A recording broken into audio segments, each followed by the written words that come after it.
Do you have a dining chair, an office chair, or any other chair similar to this that has seen better days? If so, we have some great news. You don't have to buy a whole new chair. You can give your chair a second life just by giving it a new cushion and some new fabric. So today we're going to be reupholstering this very old, smelly, dated, and boring waiting room chair. I know it might seem scary and intimidating, but that's why we're making this video. So let's get started. We are going to go ahead and start disassembling the chair carefully. And I'm gonna get some gloves because I don't know where it's been. It's always fun putting staples in. It's never fun taking staples out. As we take the chair apart, it's a good idea to take notes, especially how everything was installed and connected, because we will have to put it back together. We can kind of see inside. This first part was staples, which we're all familiar with, but as I tugged, I got a nice bar of metal with some nails in it. Good news is, if we just give it a nice tug or two, it should come right off. And it came way off. Again, I used just staples along the top, so. Each piece of fabric you take off, you need to keep it because this will be your template for your new fabric. So we're gonna continue with just disassembly.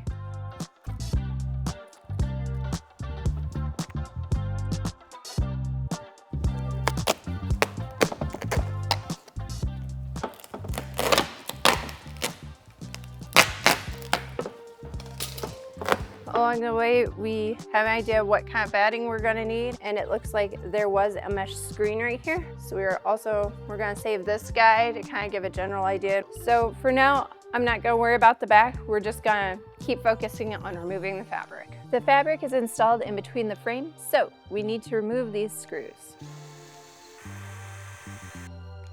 Loose. The big reveal. What was under cushion number 2? Oh, let's see, it's all stuck to this. What is foam? I'm gonna go ahead and mark tops, bottoms, fronts, and backs, just to be safe. And then I'm also gonna label this guy. This guy, I'm gonna use a pencil. So as long as we know where the top is, we can redo this.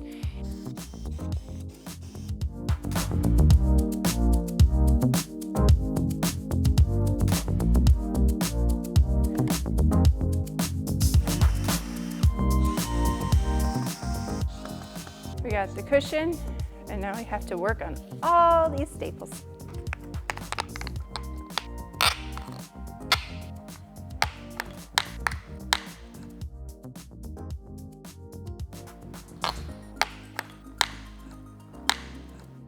It is a smart idea to note how the corners are folded. This is an option for sure, though I might do mine a little bit differently.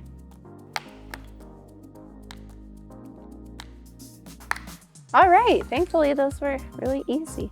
Okay, with all the staples removed, I can now take off the fabric. Oh, it's so gross. Oh, this is why we wear gloves.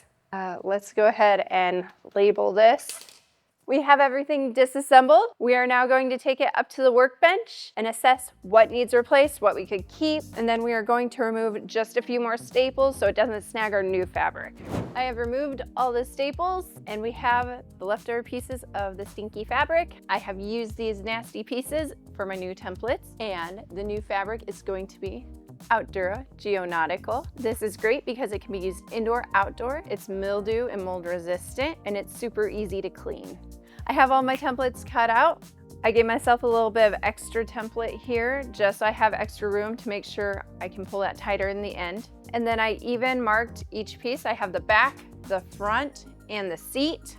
And then I even marked the bottoms and tops on each of these panels. And then you can see that ours is obviously a pattern. We've done our best to keep it lined up. If you are using a pattern, you also want to make sure that it lines up the way you want it to.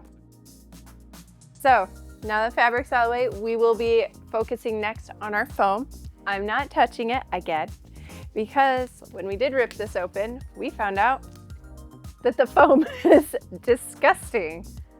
We'll be replacing it, but we have to keep it because we gotta make templates out of it. And as you can see on this one, they just folded it over to try and get that shape, but here at Sailrite, we have a foam shaper and that's what we are going to use. We are now going to remove this disgusting foam.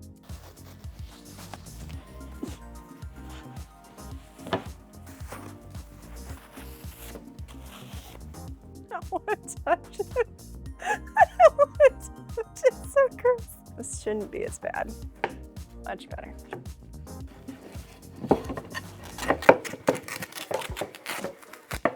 All right, we are going to set these to the side.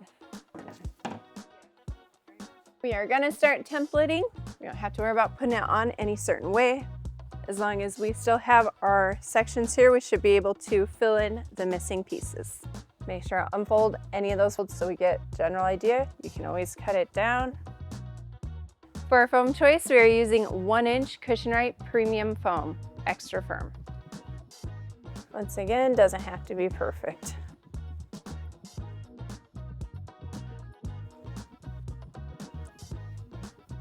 We have our outlines made, and now we are going to cut them out with our blade foam saw.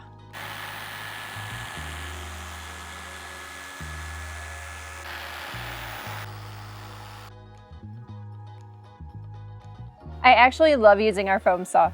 Cutting foam can be a pain, but there's no mess and it's so smooth. Look at this corner. All right, I have cut my pieces out. The next step, we are gonna set these to the side. We will shape them just later on because we are gonna start rebuilding the chair now. I have cleaned up the framing and removed anything that would be an issue. I have also removed all the old and nasty mesh and webbing, but it will be getting replaced by better support with this jute webbing, and that'll be our next step. So we're gonna go ahead and start to place our jute webbing. To do this, we will need our staple gun, some scissors, and you'll need a webbing stretcher. We have 2 different types, but we'll explain those later. We'll go ahead and start on the seat. We're gonna do 3 rows by 3 rows. When you staple, you'll use at least 5 staples. With this extra inch, we'll just fold that over, staple it again, and that'll give it better support. And for this part, this needs to be super tight and it should not be falling in at all. So this is where our webbing stretcher comes in. We're gonna measure how long the webbing stretcher is and then just cut it for a little safety measure. You're gonna have to hang this off of a surface. Place the rubber side against your frame and lay the webbing over to see where to insert the spikes. Start the spikes through the webbing. Again, place the rubber end against the frame. Keep it straight and just pull down until the webbing is tight. Make sure the webbing is tight enough that it bounces when you hit it. If the frame lifts up during this process, you may want clamps or an extra set of hands. Once it's tight, just staple it across again. Pull the spikes out, be careful. Release, cut about 1 inch or so, fold it over and staple again. Go ahead and staple your second piece of webbing down just like we did the first. This time, we're gonna use a gooseneck webbing stretcher. Once this is fully extended, it'll be about there. Cut the strip here, make sure we have enough left. The gooseneck webbing stretcher works just like the other one, except this one uses less material and it gives you better leverage. Get the spikes started. Again, put that protective piece against the frame. Start pulling down just to get it tight. Once it's tight, go ahead and staple. Cut, fold, and staple again. Repeat this for your 3rd piece of webbing. For the next 3 rows, we are going to repeat the same process, except this time I'm going to weave them for better support. I like the staple gun also because it's very easy to use and precise. It's not bulky or heavy, which makes my work look so much better without all the pain or issues. All right, we are onto the backrest. We're going to replace the 3 webbing that were on here. We're going to use the jute webbing again. Staple and fold the one side. Then again, use your webbing stretcher and staple and fold down the last side. And then we will install one across the back, but after we reinstall it into the chair. We are going to use the Cushionrite spray adhesive to glue the foam to the frame. Spray the whole surface, then wait just a few minutes for it to get tacky. Line it up and push it down firmly. Do the same with the backrest. Again, once it's tacky, line it up and push firmly. And if you see I left some overhang, the reason why I did this is because if it wasn't here, you'd be feeling this lovely wooden frame. That'd be super uncomfortable. I'm now using our foam shaper to get that nice contour that we wanted and get rid of any obvious edges. I have finished putting the foam onto our frames. Now we're going to start on the fabric, and we will start with the backrest. Line up your sides and get the staples ready. One side at a time, hold the material tight, then place a tack staple. To make a tack staple, angle the tip of the staple gun as you set the staple. If done correctly, the staple will tack the material in place and stick out for easy removal if you need to reposition the material. After tacking, check your material, especially if you have a pattern. Make sure it's lined up. If not, remove the tack staples and reposition. Everything looks good, so I will start stapling my sides. We will save those for last. As you staple, make sure to keep pulling your material tight and push all that extra bulk to the corners. Something that makes our staple gun special is that it sets staples at the perfect depth. Other staple guns go too deep into the wood and can tear your fabric. Now we have put all our extra fabric into the corners. As you can see, it's all smooth. So we're gonna take the corner, fold it this way, find the edge about 1/2 inch in, just the top layer, snip 1/2 inch away from the other end. Now we gotta go this way. Snip with 1/2 inch away from the other edge. We're gonna cut, so there's about 2 inches or so left here. And then all we have left to worry about is just this little end. Once you have it pulled down nice and tight, staple the fold, and then a few times on the crease.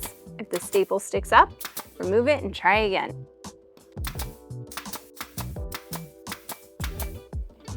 The goal is to get nice and smooth rounded corners with no wrinkles like this. And I'm going to continue to do the same process on the other sides. Once that is all finished, remove your tack staples and cut off any excess material. I am finished with the backrest. The next process I will start is the seat. We're going to start with tack staples on each of the sides. I feel like everything is straight, how it should be, so let's continue. I'm gonna go ahead and tack it all down. Start with the sides and make your way out to the corners.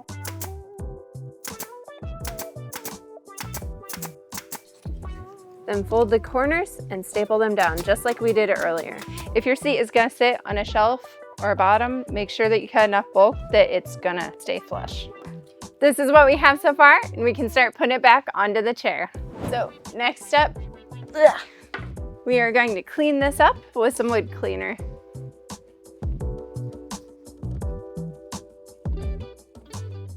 We finished cleaning, we are going to install the backrest. Oh, yep.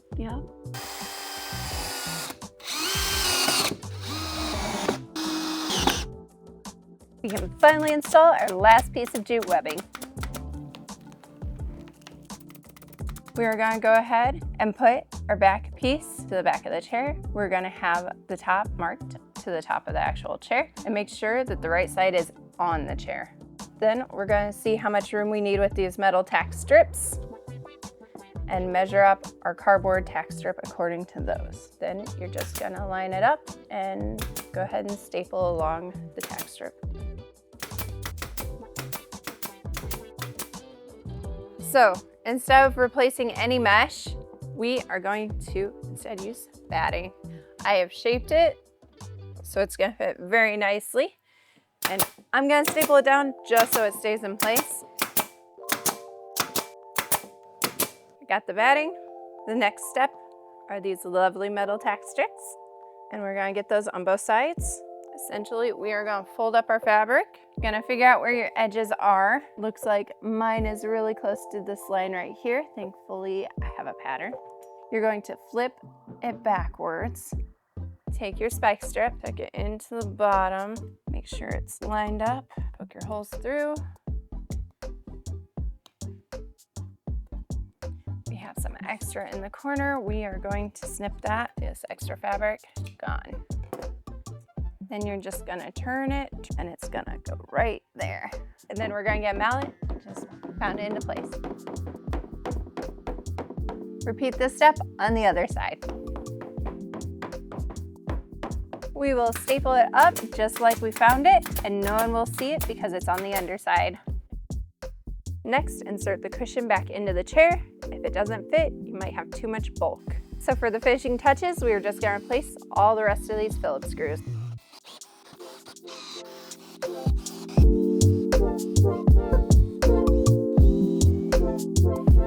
And finish. I might actually be able to sit on it now.